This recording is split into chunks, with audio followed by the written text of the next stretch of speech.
Hello viewers, আশা রাখি সবাই ভালো আছেন। চলে আসলাম আজকে আমরা নতুন আরেকটি ভিডিও নিয়ে আলোচনা করতে। আজকে আমাদের এই ভিডিওটির টপিকস হচ্ছে যে হঠাৎ করে কেন সিমেন্ট সেক্টরে এত উত্থান দেখতে পাচ্ছি।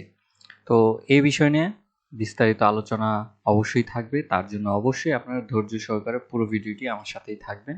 এবং আমরা জানি যে শেয়ার বাজার ঝুঁকিপূর্ণ জায়গা, তাই জেনে বুঝে বিনিয়োগ করার চেষ্টা করুন।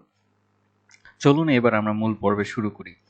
আমরা জানি যে সিমেন্ট সেক্টরে আপনার খুব একটা বেশি লিস্টেড কোম্পানি নেই, সেখানে মাত্র 60টি কোম্পানি আছে এই সেক্টরে। এবং তার থেকে বড় জিনিস হচ্ছে যে এই সেক্টরে ম্যাক্সিমাম কোম্পানিগুলোর হচ্ছে নাম্বার অফ শেয়ার কম, যেমন প্রিমিয়ার সিমেন্ট, মেঘনা সিমেন্ট। তো এই ধরনের কোম্পানিগুলো দেখা যাচ্ছে যে আপনার খুব একটা বড় পেইড আপ ক্যাপিটাল না, শুধু লাফার্জ হোলিসিং অনেক প্রচুর পরিমাণে এই কোম্পানির শেয়ার রয়েছে। তো এটা একটা ধরা যায় যে লো পেইড আপের কারণে মার্কেটে যে বর্তমান অবস্থান আছে সেখান থেকে তাদের একটা পজিটিভনেস আশা করে। কিন্তু তার বাইরেও একটা বড় নিউজ আছে যে গত 2 দিন ধরে আমরা দেখতে পাচ্ছি যে এই সেক্টরে হঠাৎ করেই ভালো একটা ইন্ডেক্স পজিটিভের দিকে যাচ্ছিল। এটা মূলত কারণ হচ্ছে কি, দেখেন গত বছর আমরা দেখছিলাম যে ম্যাক্সিমাম এই সেক্টরের ইপিএস কিন্তু কমে যাচ্ছিল। এটার মূলত কারণ হচ্ছে যে হঠাৎ করেই যখন রাশিয়া ইউক্রেনের যুদ্ধটা বাজে, তখন দেখা যাচ্ছিল যে তাদের কাঁচামালটা বাইরের থেকে যেহেতু আনতে হয়, সেই কাঁচামালের আপনার প্রাইসিংটা খুব বেড়ে যায়। এবং যার ফলে হচ্ছে যে তাদের যে বাজারে হঠাৎ করেই কিন্তু তারা খুব কুইকলি কিন্তু র্যাপিডলি আপনার সেই সিমেন্টের দামটা বাড়িয়ে ফেলতে পারবে না। তো একটা অ্যাডজাস্টমেন্ট হতেও কিন্তু সময় লাগে। তো সেই কারণে দেখা যাচ্ছিল যে তাদের লাস্টের 2টা পিএস মানে ফার্স্ট কোয়ার্টার এবং সেকেন্ড কোয়ার্টারে এই সেক্টরের অনেক কোম্পানির তারা আপনার লসের সম্মুখীন হয়। এবং থার্ড কোয়ার্টারে গিয়ে আমরা দেখতে পাই যে তাদের হঠাৎ করেই খুব একটা পজিটিভ দিক।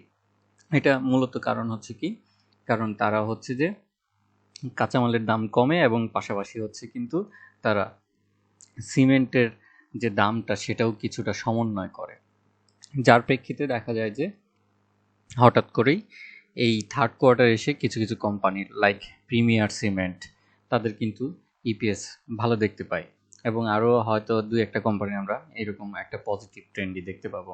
এবং দীর্ঘদিন যাবৎ দেখছিলাম যে এই সেক্টরের একটা নেগেটিভ ছিল 2021 সালের সেপ্টেম্বর থেকে। তো সেখান থেকে আসলে খুব একটা ভালো একটা বাইব্যাক করে সেখানে আমার কাছে মনে হচ্ছে যে এখানে হয়তো আরও কিছুদিনে আমরা পজিটিভ দিক দেখতে পারবো। কারণ এই সেক্টরে ম্যাক্সিমাম শেয়ারগুলো একটু low paid up, that's why হচ্ছে গিয়ে অনেকের একটা আকর্ষণও থাকে যে লো পেড আপের প্রতি, যে না টুকটাক এখানে ইনভেস্টমেন্ট করে থাকে। এবং যেহেতু মার্কেট স্লো যাচ্ছিল, দ্যাটস ওয়াই দেখা যাচ্ছিল যে লো পেড আপের কিন্তু একটা চাহিদা থাকে। এটাও একটা কারণ ছিল।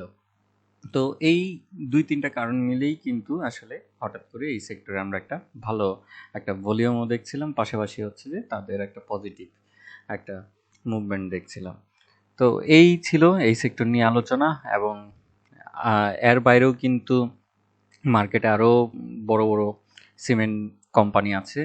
তো ভবিষ্যতে চাবো যে তারাও যাতে এই মার্কেটে লিস্টেড হয়, কারণ ভালো কোম্পানি যত আসবে তত কিন্তু মার্কেটে ভালো ডিভিডেন্ড প্রোভাইড হবে, পাশাপাশি হচ্ছে কিন্তু মার্কেটটাও আরও সাস্টেনেবিলিটিটা বাড়বে। তো এটাই কাম্য। এবং আজকে এখানে অনেক কিছুই বললাম। এখানে থেকে আমি একটা জিনিস বলবো যে দিন শেষে শেয়ার ফাইনালাইজ চয়েস করা, বাই সেল করে এটা নিজের উপরে, কারণ আপনার টাকা, আপনার টাকার দায়িত্বটা কিন্তু আপনারই থাকবে। আমার কথায় কখনো ইনফ্লুয়েন্স হবেন না। এবং আমি কাউকেই বাই সেল নির্দেশনা দিচ্ছি না। আজকে এতটুকুই। ভালো থাকুন, সুস্থ থাকুন এবং শেয়ার বাজারে জেনে বুঝে অবশ্যই বিনিয়োগ করবেন। ধন্যবাদ।